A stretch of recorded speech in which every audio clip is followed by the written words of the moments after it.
everyone, and welcome to the Royals Rundown podcast presented by Royals Review. I am Jake Milham. He is Jeremy Greco. And look, listen, I forgot about the whole crushing it bit that I usually do on last spirit episode. Of Bobby Witt Jr. and MJ Melinda's exit velocities. Hey, let's get it. How are we feeling, Jeremy? I've felt better, but I've also felt worse. Yes, I couldn't agree with you more there. The Royals are really bringing up my spirits on the baseball side. I'm still a little under the weather, not going to lie. Hopefully I don't sound like I'm talking with my nose plugged anymore on the Royals recaps every night. Maybe a little bit.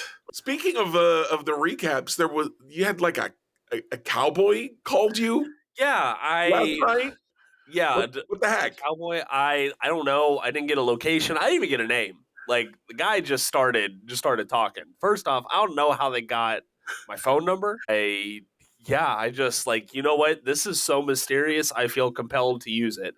I also need to keep documentation just in case the cowboy comes back and haunts me down the road. So, just this is the running track of the cowboy. We'll see what else happens on the Royals recaps. Oh my goodness! You're just like, I don't know who you are. You're in my radio program now. This is fine. Listen, Josh Vernier has someone answering the phones for him and doing a whole screening process and stuff like that.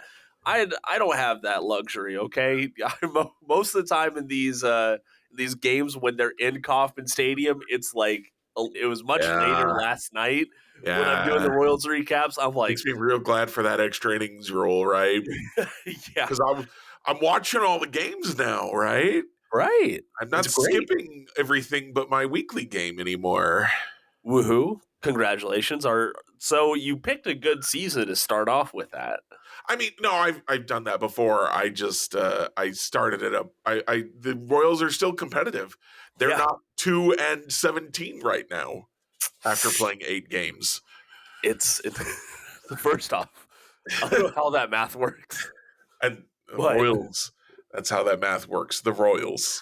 Yeah, that's a good point. Well, hey, listen, we're going to dive into the Royals' exciting win over the Houston Astros and what Royals fans could look forward to down the road. But before we get too deep into it, Jeremy was talking about those weekly articles, and you can go check those out at royalsreview.com. You can also find Royals Review on X and on Facebook at Royals Review.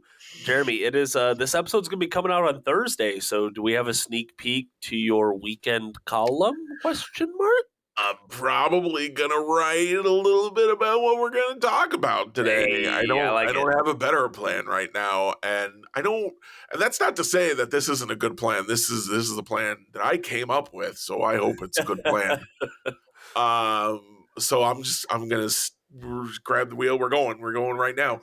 The Royals last night, in case you live under a rock, somehow you listened to this podcast and didn't find out what the score is by now. Actually, so 2 nights ago, by the time you're listening to this, should have listened to the Royals recap last night. First off, the Royals won a walk-off against the Houston Astros in a game where Cole Reagans, I'm sorry, he did not have it. He gave up 3 singles to start off the game, and I was already tweeting that this looks like a game for Jordan Lyles to get some work in. And I was wrong. Jordan Lyles did not appear in that game. What a blessing. Cole Reagans held it together through sheer willpower and stuff for 5 innings, only gave up 3 runs.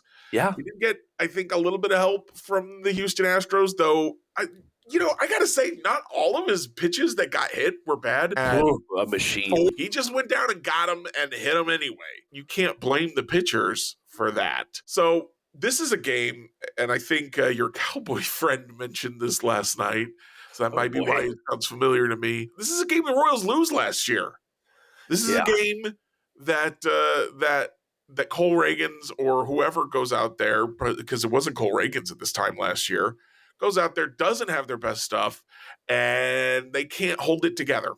Mm-hmm. And then the offense goes into a shell. Okay, so let's say for argument's sake that the pitcher does hold it together, only 3 runs in 5 innings, but the offense is just looking at it going, well, it's going to be more. and they're not they're not excited about it. And let's say the offense does score 3 runs in the bottom of the 5th thanks to some gifts. Well, not even just gifts from the Houston Astros. I got to give credit to I got to take away some credit from Kyle Isbell because, buddy, if you were bunting for a hit, you got to bunt better. And if you were sacrifice bunting, do not do that when you're down by 3 and the guy is struggling. Like, what are we doing? I didn't agree with that in the moment. I didn't. But give some credit to Vinny Pasquantino. People have been talking about how he's struggling. He hit a couple balls really hard last night. He did. But in that moment, he came up with Bobby Witt Jr. at third base and 2 outs. And he said, I am not striking out because I don't strike out because I'm Vinny Pasquantino. And he put his bat on the ball and he made Alex Bregman make a tough play, and Alex Bregman missed. And the tying run scored. So credit to Vinny Pasquantino there. I asked Preston Farr, who's the guy if Vinny Pasquantino is broken? And I got nobody. They don't have anybody. Derlin Figueroa is the next guy. He's playing in Columbus. And from a whole bunch of other people I got, well, don't count Vinny out yet. And I'm like, I'm not. I just wanted to know like, who's the other guy if it's not Vinny? And the answer is it better be Vinny. Which is kind of what I expected, but I felt the need to ask the question. Anyway, so let's say they tie. We're rabbit trails everywhere. No, you're. Let's say they tie the game up in the 5th inning, but they don't take the lead. Do we? Last year's bullpen gives up another 10 runs. Okay, but last year's offense, I think, also goes, man, we didn't quite make it. That's too bad, and they give up. No. And especially, was it the 7th inning or the 8th inning? They had men at first and third, and nobody out, and they didn't score. Yeah, that was. And it's like, that felt like that would have been a backbreaker last year. The bullpen would have given up another 17 runs from that point. And the offense, you wouldn't have a chance for Salvador Perez to come in the bottom of the 10th and do his thing. Yep. By the way, Salvador Perez looking rejuvenated as well. Yes. I don't know how long we can hope to see this, but as long as we can, I'm happy to continue watching Salvador Perez swing the bat and look good doing it. Yeah, and he was that was exactly what the Royals needed. They just needed to get through the top of the 10th and strike fast, and that's exactly what they did. I think he only took 1 strike before 2 pitches. Two pitches. And it was like you knew coming off the bat. Like that was ball game. There was no question about it. Yep. And that is what you call situational hitting. You don't call whatever the hell Adam Frazier is doing, hitting a soft ground ball to the third baseman. That is not situational hitting, Mr. Frazier. So maybe you learn from El Capitan a little bit there on when and where to place the ball. Never a bad situation for a double. No, never a bad situation. Always a bad situation to hit a soft grounder to the third directly baseman. To the one guy who hitting a soft grounder at him is not going to score a run. Yeah. He hits that ground ball anywhere else, scores a run. Yeah, exactly. Even if he hits it at the same speed to the first base side, that I think that scores a run there. He's out. Everyone else was playing back. Yeah. So that was also, the only unproductive out that was in play was a ground ball to the third baseman, and that's what he did. Also, what the hell was MJ's slide? So they talked on the broadcast about the fact that there was that Hunter Renfroe. I think was it Hunter Renfroe's bat? I think it was Hunter Renfroe's bat. His bat was close to the plate, and then Ryan was like, "Well, I don't think that would have affected his slide." But Rex kept saying he should have done a hook slide. If he wanted to do a hook slide, he'd been sliding right where that bat was. That's fair. I think the bat got in his way. I think Hunter Renfroe needs to clear his equipment. Yeah, that was probably. I was very frustrated about it in the moment because I just saw him go up like very high. Like he didn't try to go around or under the catcher. He made it very easy for Diaz to tag him out there. But you're absolutely right. I would rather MJ take a slide like that and at least try rather than, get injured or, roll his ankle or have a serious knee injury by sliding into a bat at full speed. That could be disastrous. And I know some of you out there are thinking, well, he just kicked the bat out of the way while he was sliding, wouldn't he? Well, maybe Maybe. not. Maybe it catches in a weird way. You don't know what can happen once you start involving other stuff in the slide mechanics. Yeah. It's a lot of momentum, a lot of person going at a lot of another person, and I would rather him just not chance it. It's not, even though you're losing at that point, I don't think it's worth it Nope. personally. Okay. So that was the series opener. We got 2 more games against Yeah, the Houston buddy. Astros. I am very surprised that the Astros are already setting a I start mean, off it's the year. surprising. It Though is. it's not too surprising when you They've had look a at lot their of injured injuries. list. They've had a lot of injuries, Yeah. man. It's tough. But they Got just a guy thinking making about his major league debut tonight. yeah, that they do. And I heard the concerns of some people like, oh well, teams tend to struggle against guys making their first MLB appearance. The Royals especially. Yeah, and I absolutely get it, and I absolutely agree. But I mean, I would rather give the benefit of the doubt to an MLB team at least jumping out early against a debuting pitcher.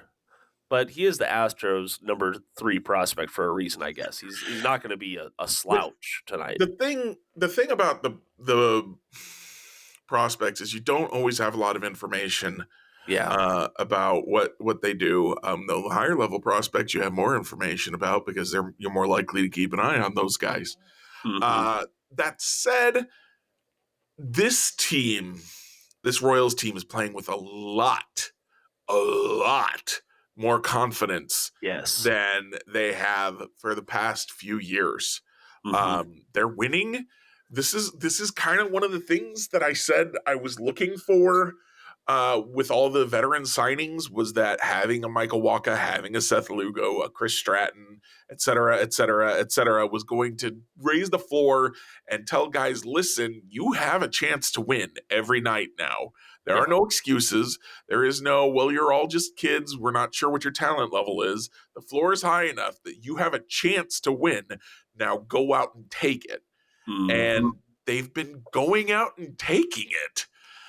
Yep. So, whatever happens tonight, I think that they've got a real opportunity here to if they can't get him, at least take some pitches and get into the bullpen, which has not been a strength for this Astros so far this year. No, absolutely not. It has been. It's even the Royals were bad to start off the year. The Astros bullpen so far has been worse than the Royals bullpen. Excuse me, and we kind of saw why last night in that extra innings win. So let me go ahead and back up to the Royals bullpen though, because I fully feel that they were the reason why Kansas City won. Oh, absolutely. Won Tuesday's game. That was a lot of 5 veteran scoreless innings. Yeah, and it was 5 scoreless innings. I think it was only I think it was only 5 or 3 hits. I'll have to 4 hits. Thank you very much. 4 hits, 5 strikeouts, or was it 6 strikeouts? And James McArthur got his first win of the year, so congrats to him. 2 innings. Out of the closer, out of the general. Mm-hmm. And like I said, he just kept the march going, and he kept Kansas City in the ballgame. But I was more impressed with the trio of Nick Anderson, Chris Stratton, and John Shriver coming out and okay, these are the veterans that all had separate concerns after the first 2 series of 2024, and they went out there and they took care of business. John Shriver still is not allowed an earned run. He looked really rough in his Royals debut with those 2 wild pitches, but since then he's been pretty much lights out. So that trade is looking better and better each day. I think we fully agree on that.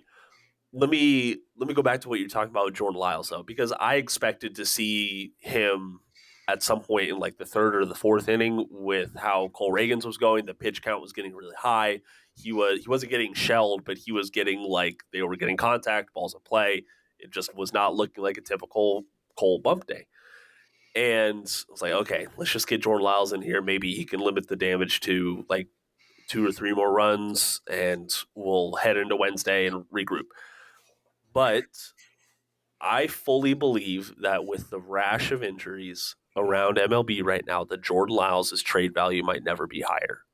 And I am wondering if the Royals are protecting him a little bit in that manner, if that makes sense. Doesn't not make sense. I'm not sure your reasoning is kind of sound. I'm not sure if the Royals are kind of looking at it that way, because there's value in having him pitch and show that he can still get outs as Yeah, that's well. true. Mm-hmm. So it's kind of what direction they want to go there. What I took away from Jordan Lyles not pitching last night is that Matt Quatrero is managing this year as if this team is going to win. And I think we talked about this last week or Yeah, last we did. time. He is managing to win right now, Yeah. not to protect anybody, not to save anybody's feelings. Will Smith? He's like, you're the closer. Well, no, you're not. Get out of here. Mm-hmm. And credit to Will Smith for going to him and being like, no, I get it. I'm totally on board with making that call there. I was Yep. blowing the game. Yeah. So, credit to the guys for being real, but Matt Quatrero is managing to win games right now, and they're winning. And again, this is different from how Mike Matheny was managing to win games, where he was kind of making demands of people that they just couldn't match.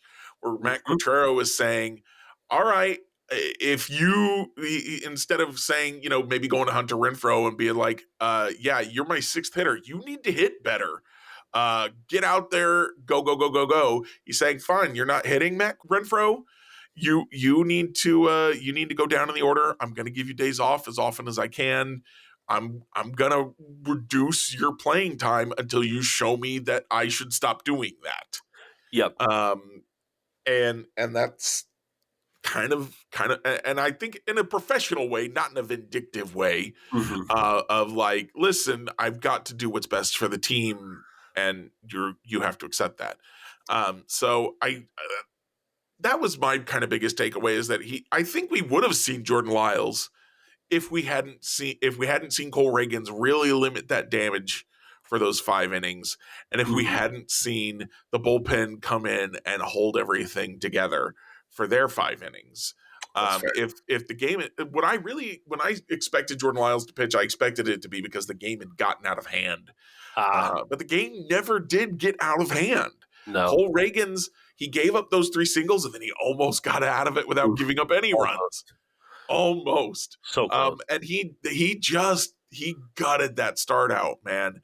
And that's like I was talking about Alec Marsh. This is what I want to see, is guys aren't going to have it every day. I think it was David Lesky had in his newsletter today that there's kind of this idea that pitchers only have all of their stuff a third of the time. And then they kind of have some of their stuff a third of the time, and then they got nothing a third of the time.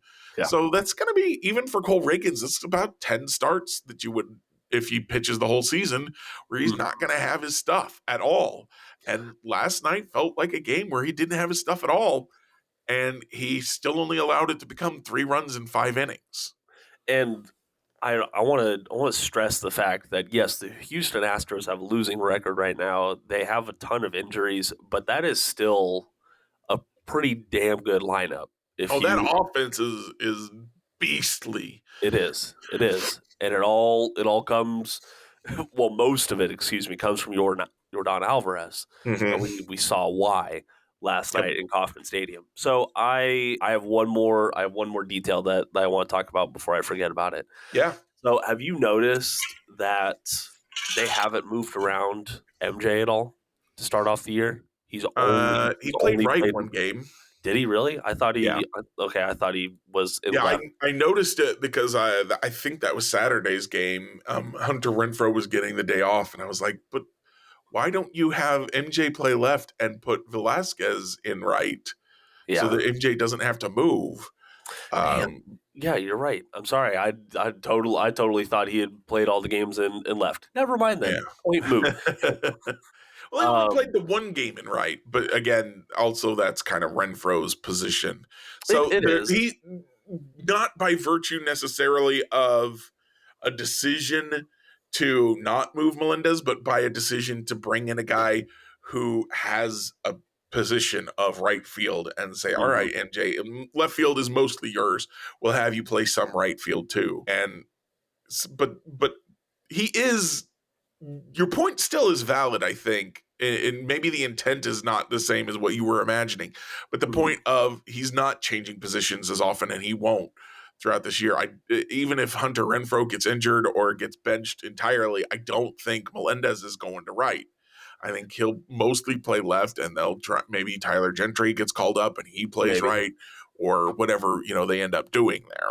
I truthfully, if I don't know how Drew Waters is doing in Omaha. I really don't, but I think like their mid-season plan or hope should be, hey, Drew Waters does have a good arm for playing out in right field. If Hunter Renfroe isn't getting it done, and like, I think Nelson Velasquez can be slightly below average in right field. I really do, but he's not going to have that arm strength to gun down runners like we've seen Renfroe do, and we've seen Drew Waters do from right field.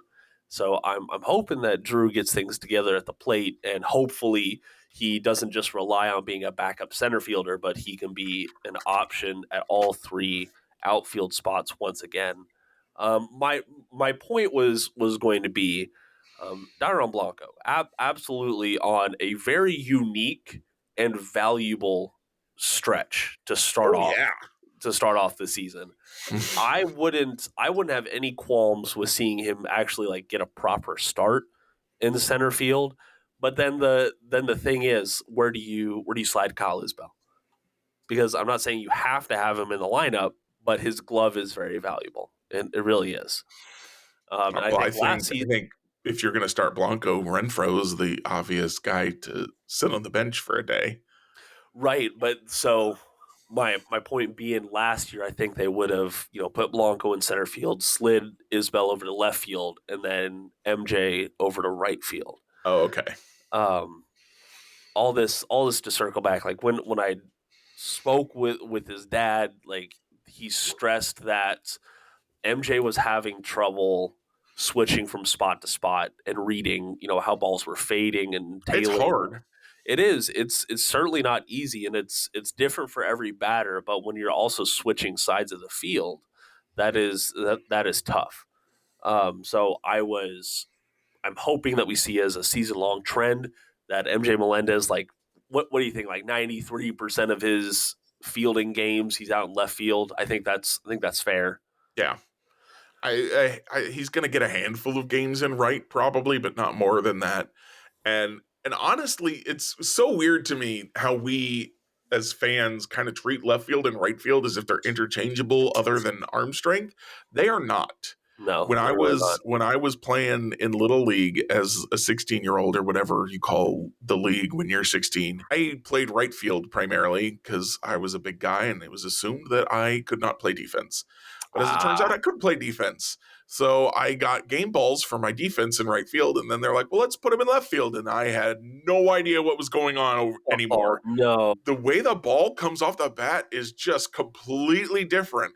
And these guys are amazing athletes and they put in tons of work. And so a lot of them can pull it off.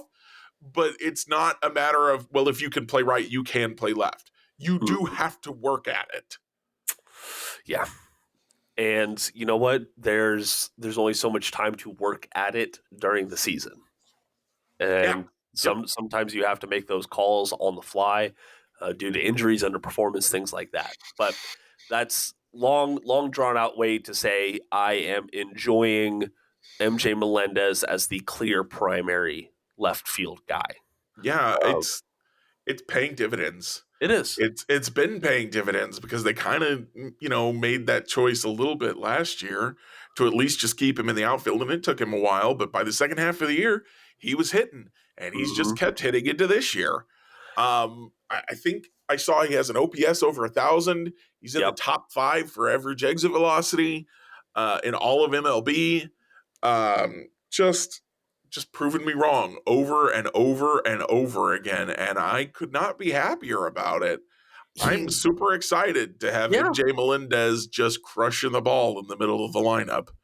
And it's I want to stress this because I'm going to write about it here in a few days. I do think that MJ Melendez is going to regress a little bit to the mean. That is okay.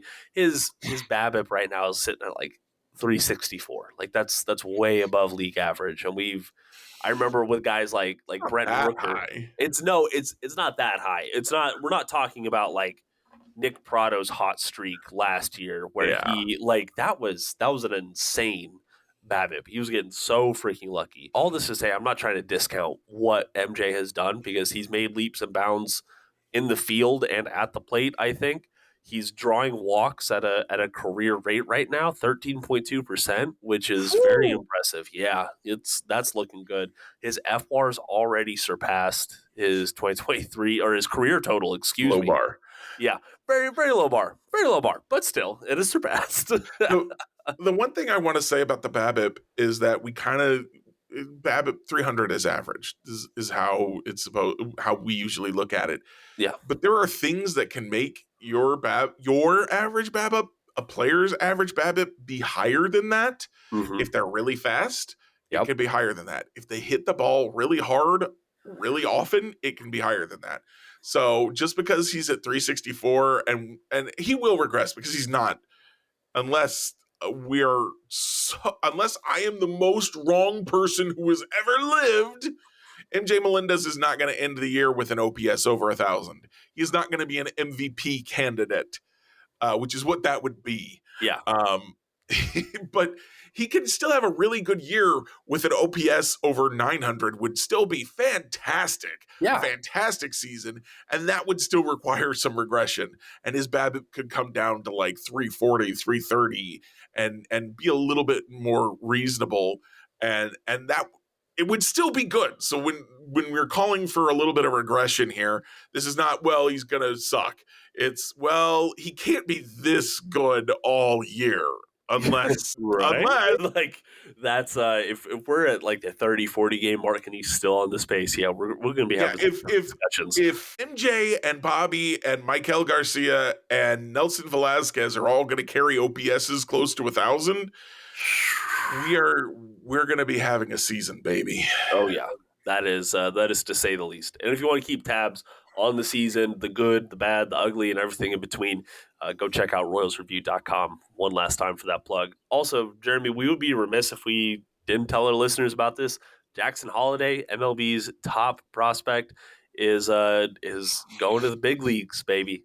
If you're looking for some MLB The Show news, Ooh. in celebration of Jackson Holliday's promotion, the MLB The Show has sent a free pack to everyone playing the game, a time-limited pack for 4 days that has a Jackson Holliday card in it. Nice. It's not like a special 90s or something Jackson Holliday card. It's his 71 card, but it's supercharged. Hey, so it's good right now. So, go check that out. Jazz Chisholm has a 90 card that they're giving away time limited as well. Interesting. It's a good time to log in and go get you a couple of free cards. Go for it. At least log in and claim that before it goes away. This is slowly morphing into an MLB The Show podcast. Every episode we have a little bit more and more, and that's what that is a-okay in my book, man. I don't know shit about MLB The Show. I really don't. All in all, Holiday he's looked every part of the baseball. He's looked every bit like an Orioles player. Which is to say that they all look identical. How is this possible? I would say they have a type, but I think they have only a type. I think they have a cloning machine. It's the only explanation. They probably got it down here in Norfolk. But as we're recording this, he's going to bat 9th in the Orioles order, so he's not going up to sit on the bench or just for a little spell. No, apparently Jordan Westberg's game-winning home run against the Royals was not sufficient to keep him in the lineup for more than a week. Yeesh. Apparently not. Did you hear about what number he's going to be wearing? I did. Number 7. You give us the news, Jacob. Number 7. That is a big number in Orioles history with the Cal Ripken line. Also, his dad wore number 7, if It I was recall it was correctly. Cal Ripken, not Cal Yep. Ripken Jr. Cal Ripken wore Oh, I'm 7, sorry. I'm sorry. and it's been unofficially retired. The last Oriole to wear it was Bill Ripken. Okay, thank you. Cal Ripken Jr. wore 8. Dang it. Damn. It's specifically because his dad had worn 7, Oh, if I okay. remember correctly. I see. And so Jackson Holiday got the blessing of the Ripken family to wear 7. It is because it's not officially retired. I can't remember if Cal Ripken's Junior's 8 is retired. It really ought to be. It should be. It definitely should be. But some people were saying that if Holiday has a really good year this year, he should switch to 8 next year. And I'm just Oh my God. y'all, Calm Bill down. Ripken and Cal Ripken Sr. are one thing. Cal Ripken Jr. is another. I got to tell you, I don't want to see anybody else wearing a 4 in Kansas City history. I don't want to see anybody else wearing a 13. Yeah.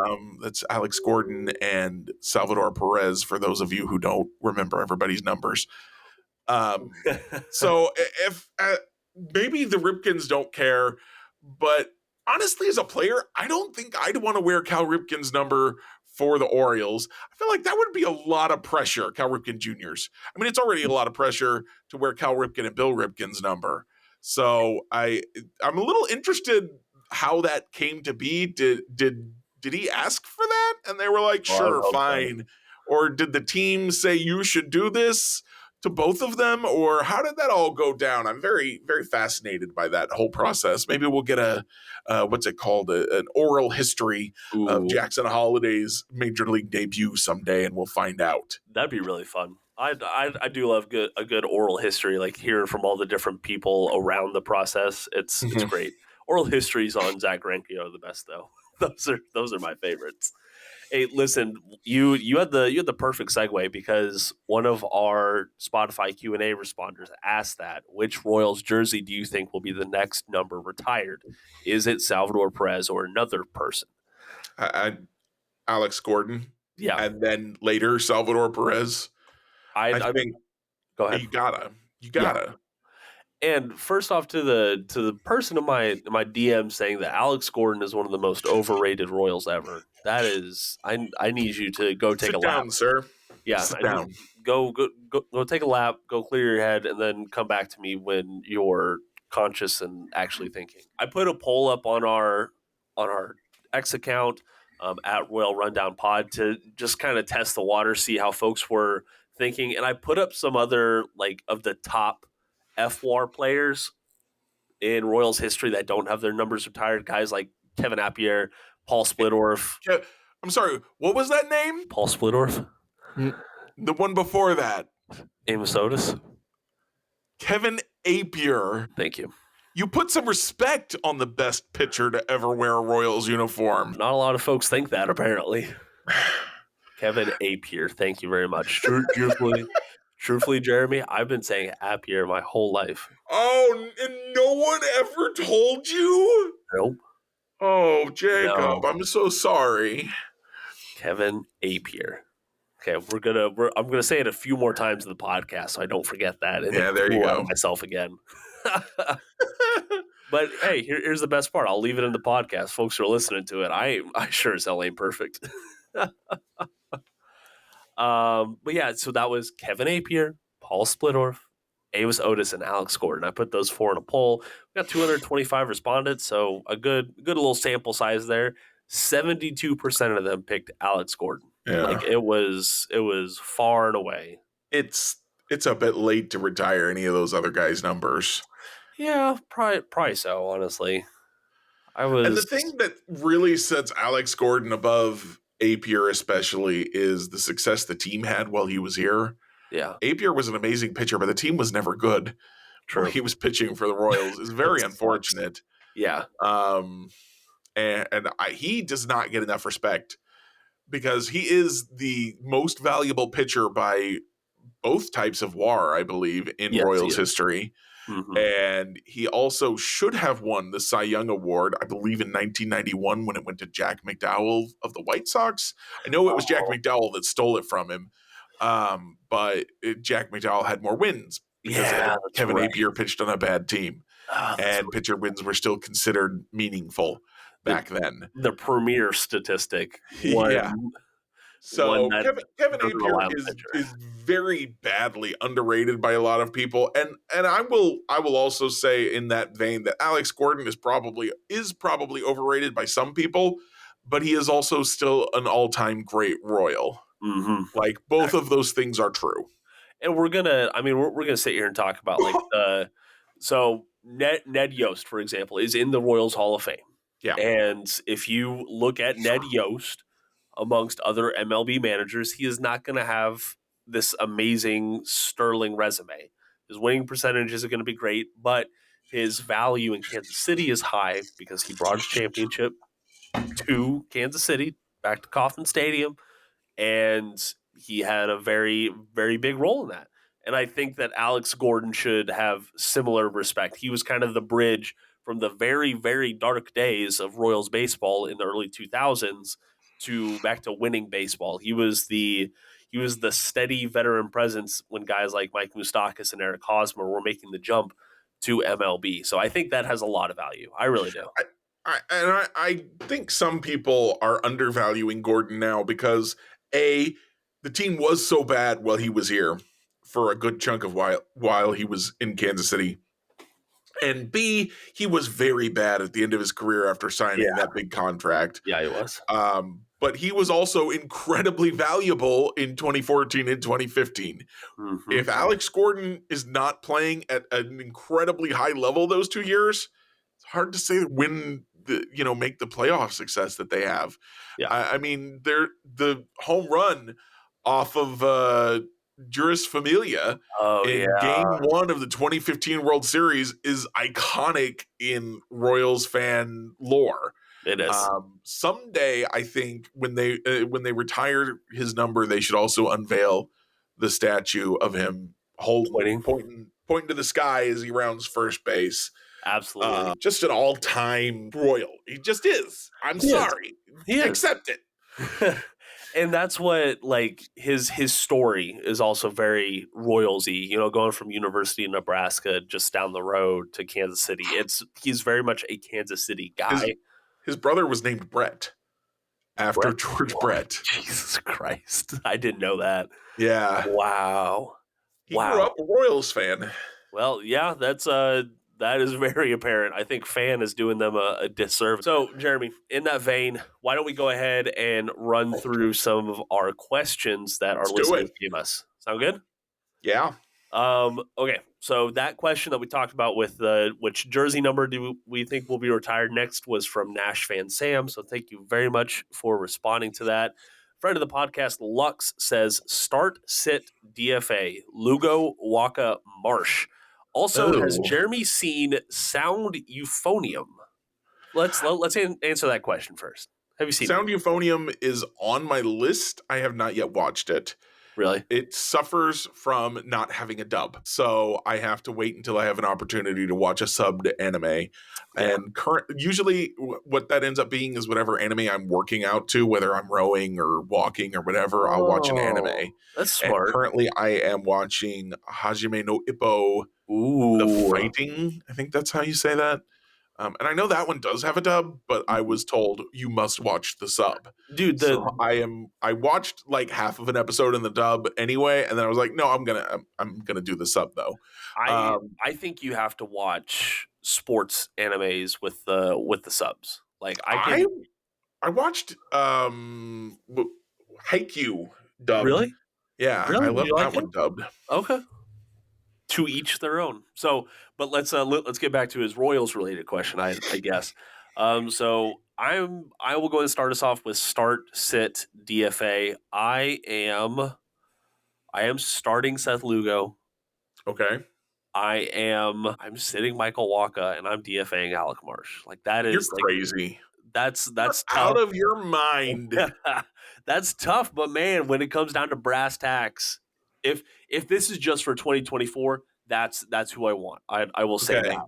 So I was thinking in terms of like what are their deals? So in terms of what Okay. are their deals, Uh-huh. I am, gosh, this is hard.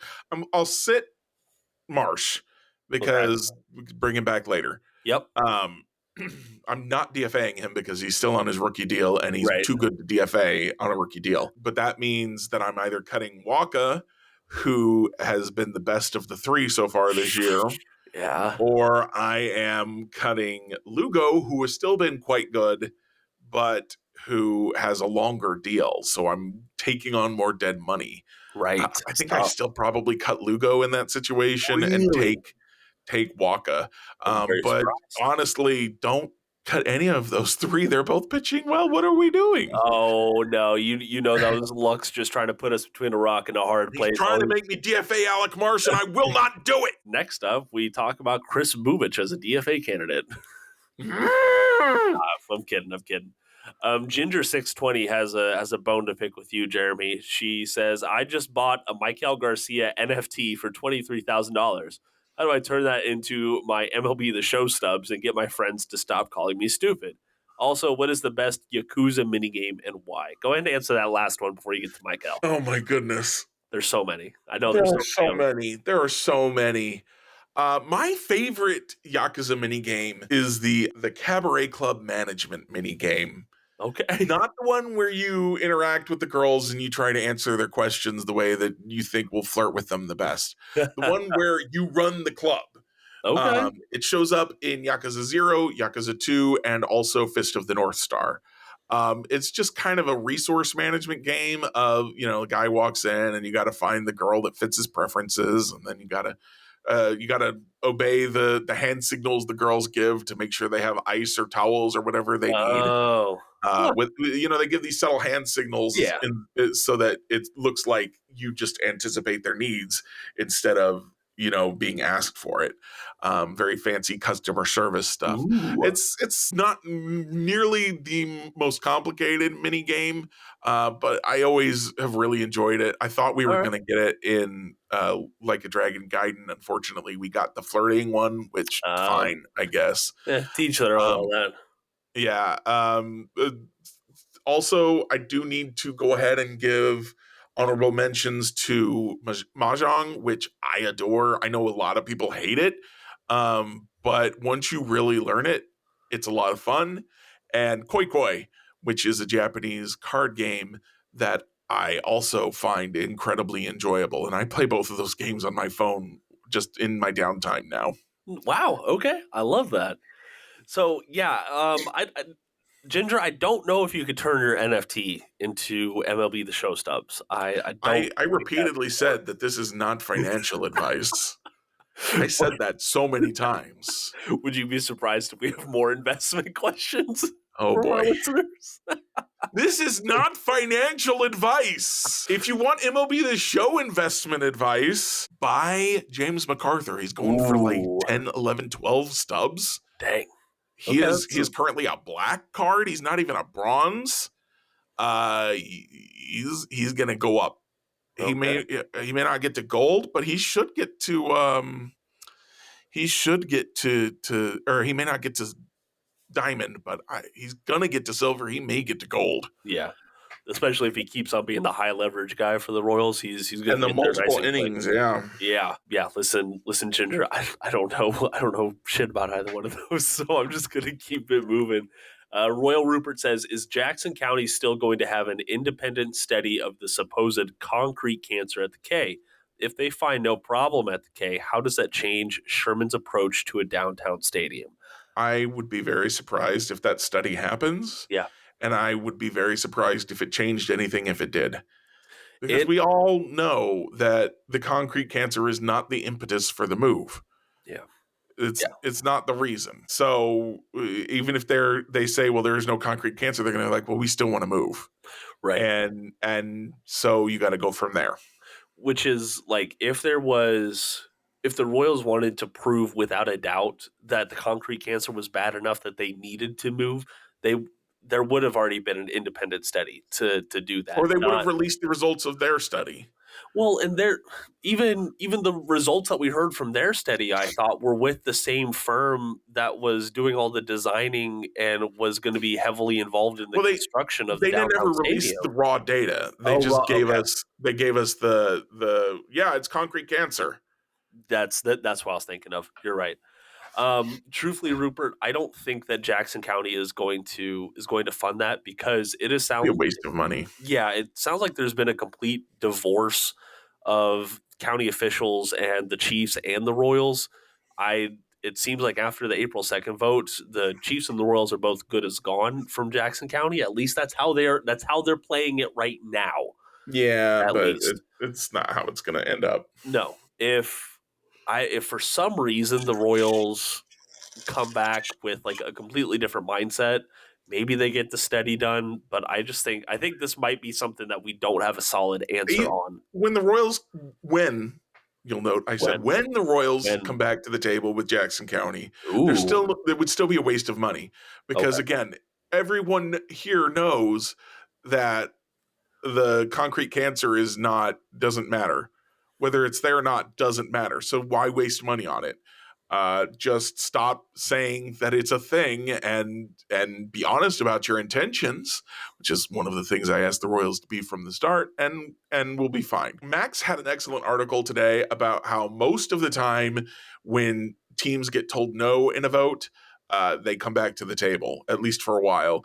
He even pointed out that when some people were like, well, this is just like when the Expos left Montreal.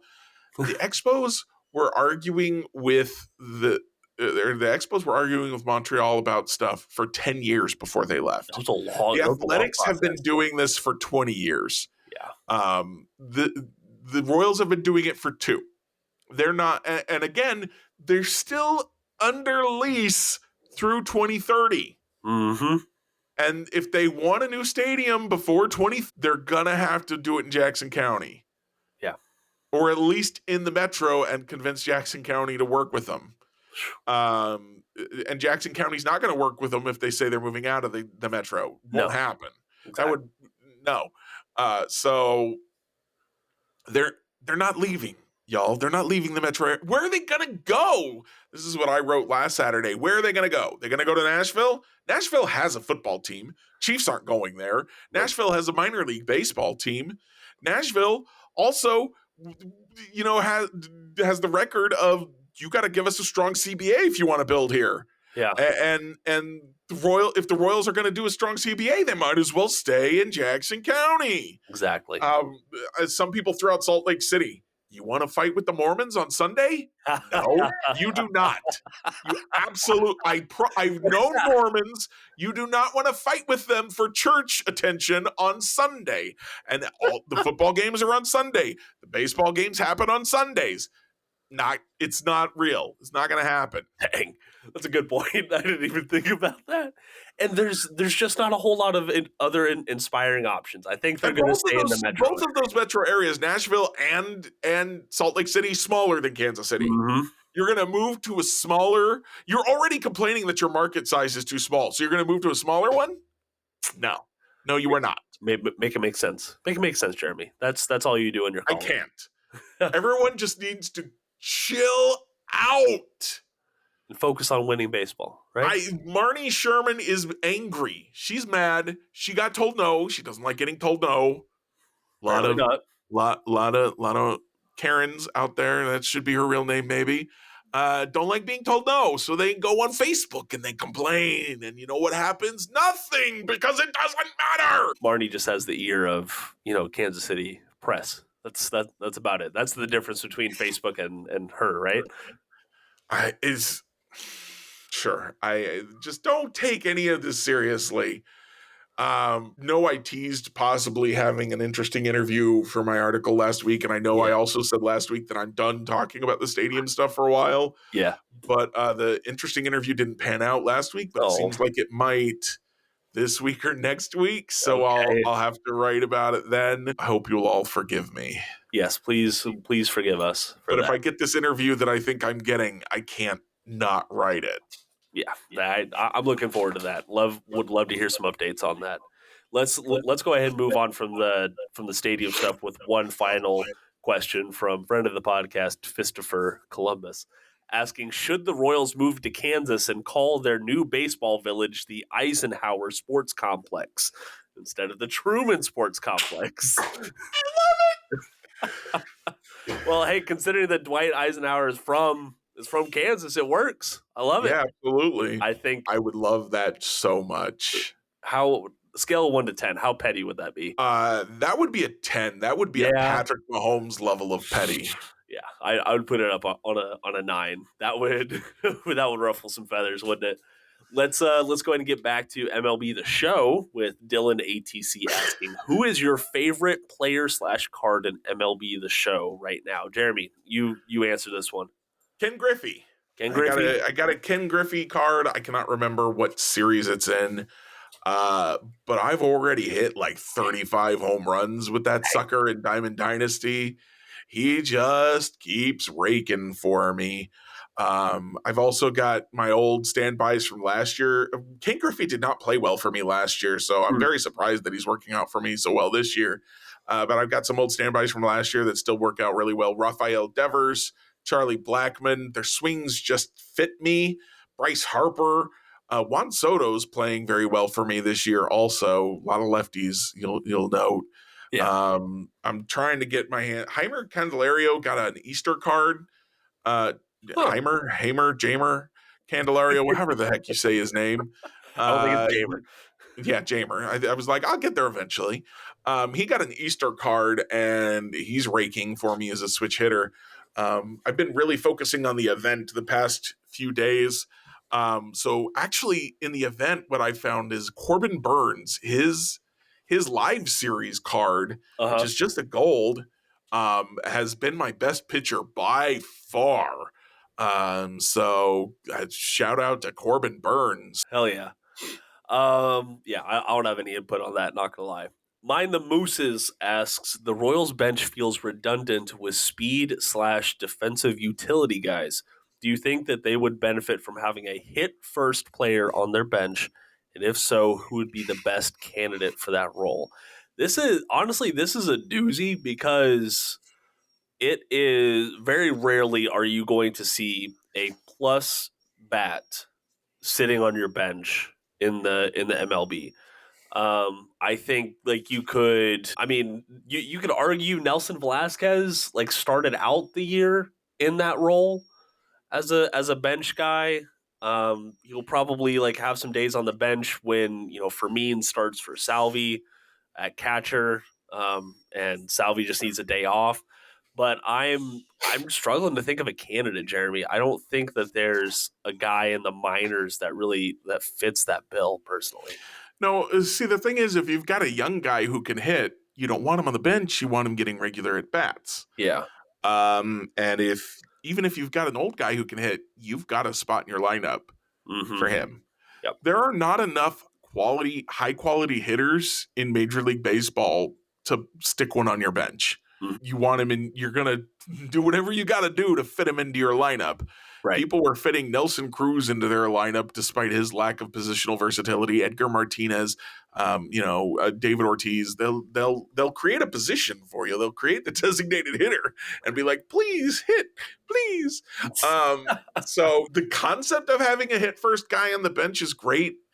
It's just not really feasible. And again, if you had a hit first guy, he would probably find his way into your lineup somehow because you're going to have at least one guy in your lineup that can't. Yeah, exactly. And that's like you look at the bench tonight for the Kansas City Royals. It's Nick Lofton, Freddie Fermin, Garrett Hampson, and then Dairon Blanco. Like all of those guys have, I would say, value outside of their defensive utility. Nick Lofton's bat has flashed at times, and I think his approach is getting better. And I think he's the odd man out once Michael Massey comes back and he goes back down to Omaha and gets some regular at bats. Dairon Blanco, Garrett Hampson both have elite speed. You say that, I'm not sold. You're not sold on I still Hampson? think Adam Frazier should be the guy who goes. And here's why. Because what you have on your bench, since you don't have bat first guys, is you have platoon opposite guys.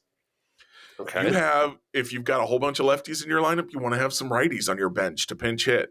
True. And then you got to have some positional versatility guys to take over the field when you pinch hit. So if you demote Lofton when you get Michael Massey back, you end up with only Freddie Fermin and Garrett Hampson. I guess Dyron Blanco's also a righty. So you'd still end up with 3 righties on your bench. Yeah. But of those, who's pinch hitting? You're not going to pinch hit Freddie Fermin because you got to have your catcher. Yeah. You're not going to pinch hit Dyron Blanco because you want him pinch running because he's currently 3rd in the AL in stolen bases despite only having 3 plate appearances and no hits. Crazy stuff. And Garrett Hampson. So you could pinch hit Garrett Hampson, but he's also more of a pinch runner, and also he's more of your positional versatility guy who's supposed to fill in for whoever pinch hit or pinch ran and keep your defense functional. So this is where I say Adam Frazier is the guy that is the odd man out a little bit, because the guys who need pinch hitting for that you would think would need pinch hitting for Michael Massey and Kyle Isbell. And if you're pinch hitting for them, it's because you want to put a righty in. Yeah. And so having another lefty and this is why the Adam Frazier signing never made sense to me. Yeah. Listen, man, if I don't disagree that Adam Frazier is deserving of being out of Kansas City right now. That would be very surprising if they swallowed his deal. I think his guaranteed money and moved on from him. I personally think Garrett Hampson is faster and he has more positional versatility. No, that's true. But if you let's say you wanted to ride or die Dyron Blanco. If you wanted to go that route, also positional versatility is still extremely valuable. Yeah, but I mean, you've only got 4 bench players, a guy who can play 6 positions. Yeah, that's pretty valuable. You're right. Oh, it's tough. They're not going to have any easy decisions when Massey's back. But we don't even. It kind of sounds like they're slow rolling him in Omaha. I was surprised that he only played 1 game in AA, and they sent him up to AAA. But it sounds like they're being very, very patient with him, taking their time. Jeremy, anything else before we move on from that?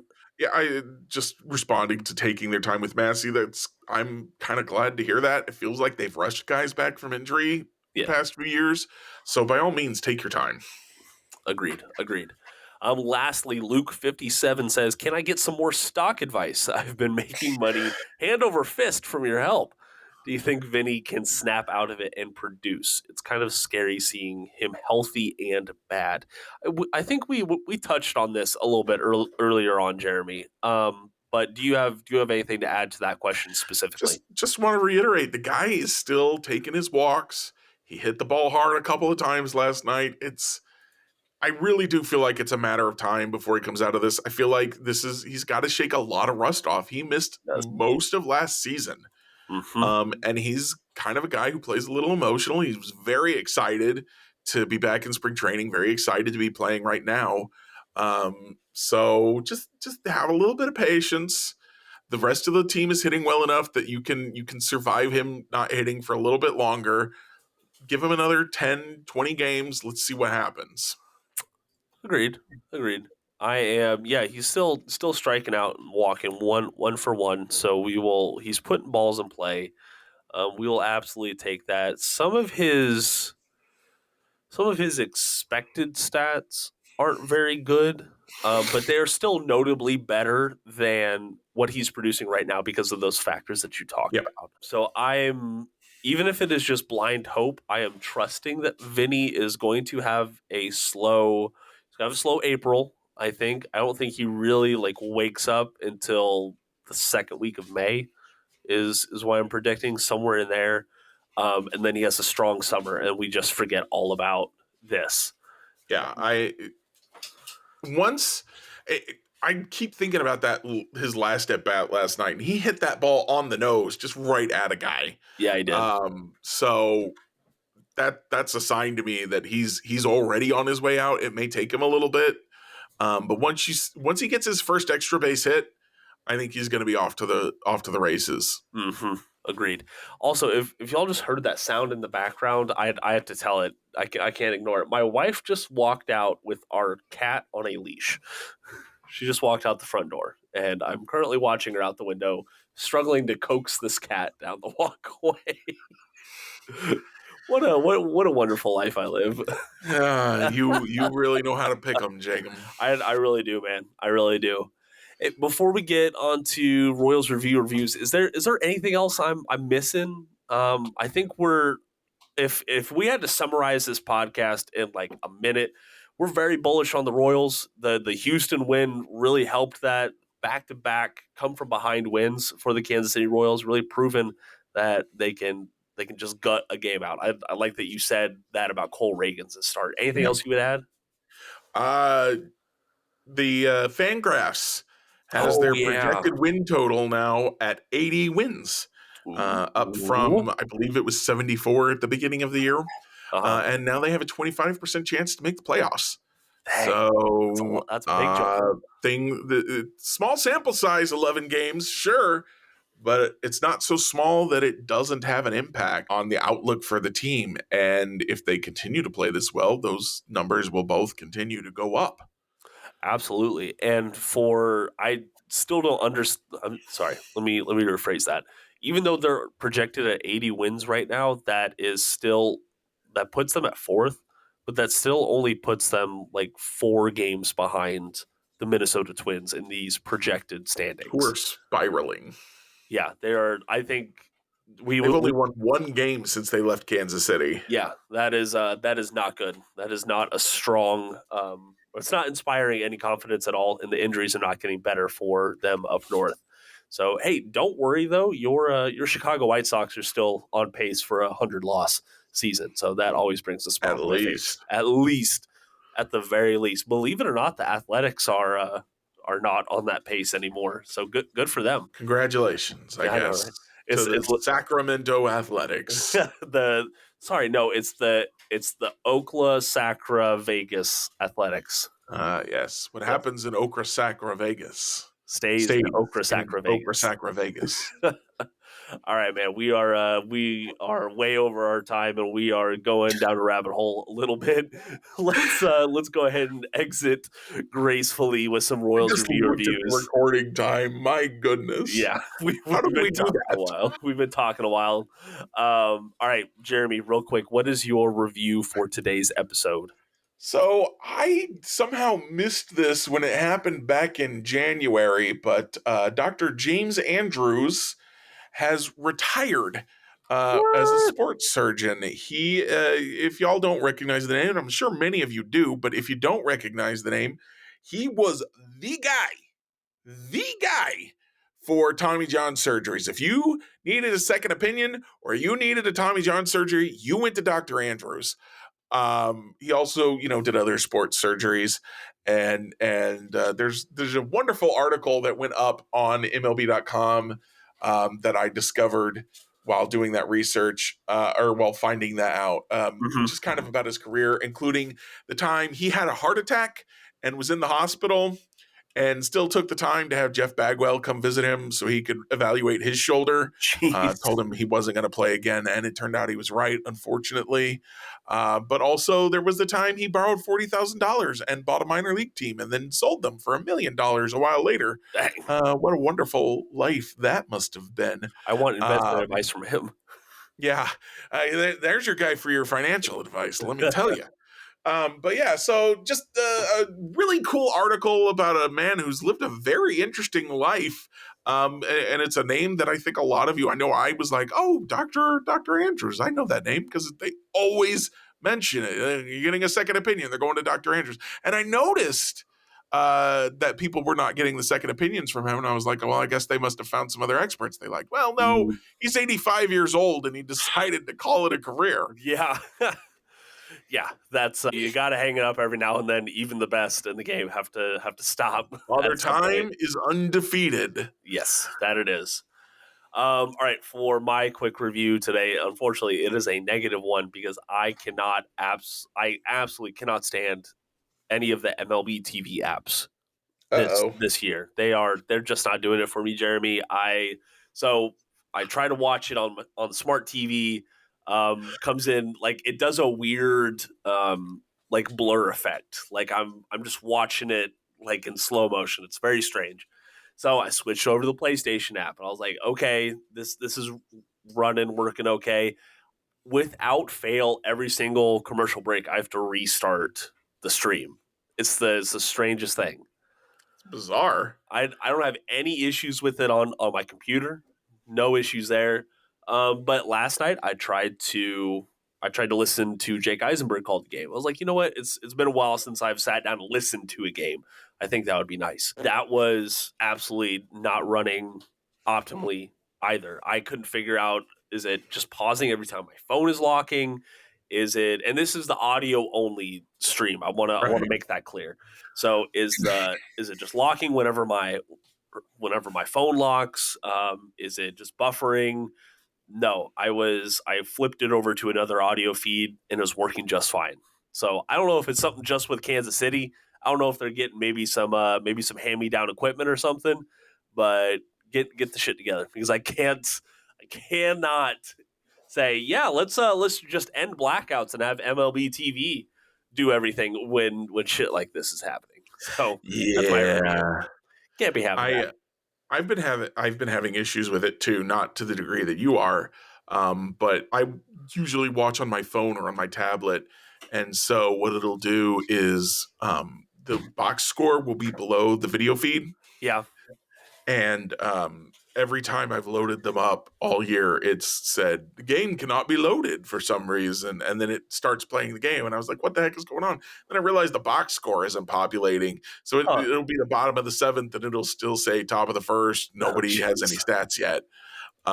So that's been my interesting experience. I hope. You got a smart TV, you said? Maybe try pulling it up on your phone and casting it to your TV. Sometimes I found that works differently. Yeah, that's some of those issues. That's probably going to be the workaround. Frankly, we had to like reset the router and everything like that, like get a brand new one. So I haven't transitioned all of our devices over to the new internet because I'm being pretty lazy about it. I'd much rather watch baseball than deal with the internet hardware. Of course, this is preventing you from watching baseball. Dang it! It's a toughie. It is a doozy, as the kids used to say back in 1975. All right, let's go ahead and get on out of here. We're spiraling on a weekday edition of the Royals Rundown podcast. Listen, if you want more concise, more clear Royals analysis for some very odd reason, you go check out RoyalsReview.com. You can find Jeremy's columns over there. I write very, very rarely at RoyalsReview.com, but it's still great stuff over there. You write over at Kings of Kaufman pretty often, right? Yeah, that I do almost every single day. But just trying to promote the Royals Review team because they're the best. Promote yourself too. No, Jeremy. Then I'll do it. I have self-confidence issues, Jeremy. Oh, well, there you go. Honey got her F-bomb in for the episode. Congratulations, everyone. My Thanos gauntlet, and I'm going to snap you into getting some what self-promotion here. Go read Jacob's stuff over at Kings of Kaufman. Don't bother reading anybody else's. Just read Jacob's. Thank you, Jeremy. I do appreciate that. Well, hey, I'm going to take a little stroll, get the legs moving. With the cat? With the cat, maybe. I'm going to get an update on that here shortly. So I will update everyone on the Royals recap that listens to that later on tonight. Please check that out. I'm interested to see if we get any callers tonight. So wish me luck in my safety in that manner, Jeremy. But everyone out there who's still listening to us yammer, thank you so much for your support. As always, we wouldn't and couldn't do this without y'all. But we're gonna get on out of here, and until next time, go Royals. I don't know why I'm reading.